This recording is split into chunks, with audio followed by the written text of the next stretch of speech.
ఇక మూసీ రుణానికి కొర్రీలు మూడు అంశాలపై వివరాలు కోరిన కేంద్రం ప్రపంచ బ్యాంకు అప్పు మరింత జాప్యమయ్యే అవకాశం అని చెప్పేసి తెలుస్తా ఉంది.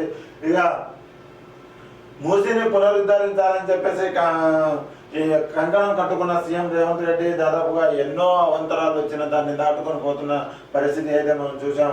మరి మూసీ రివర్ ఫ్రంట్ అభివృద్ధి ప్రాజెక్టుకు ప్రపంచ బ్యాంకు నుంచి తీసుకునే రుణంపై కేంద్ర ఆర్థిక వ్యవహారాల శాఖ కొర్రీలు వేస్తుంది. సుమారు 6 నెలల కిందట ఈ రుణం పొందడానికి కేంద్ర గృహ పట్టణాభివృద్ధి మంత్రిత్వ శాఖ సూత్రప్రాయంగా అంగీకారం తెలిపిన విదేశీ రుణాలను అనుమతించే ఆర్థిక వ్యవహారాల శాఖ ఇటీవల కొత్త కొర్రీలు వేసినట్టు తెలిసింది.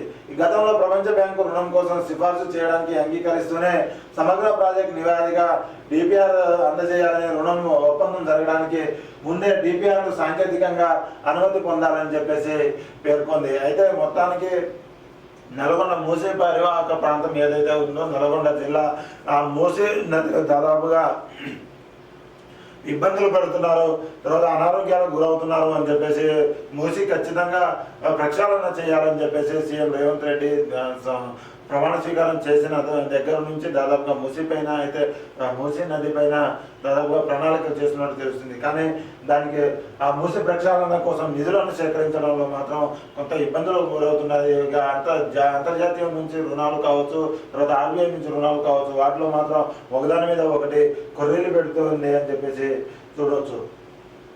ఇక నిన్న అందాల భామల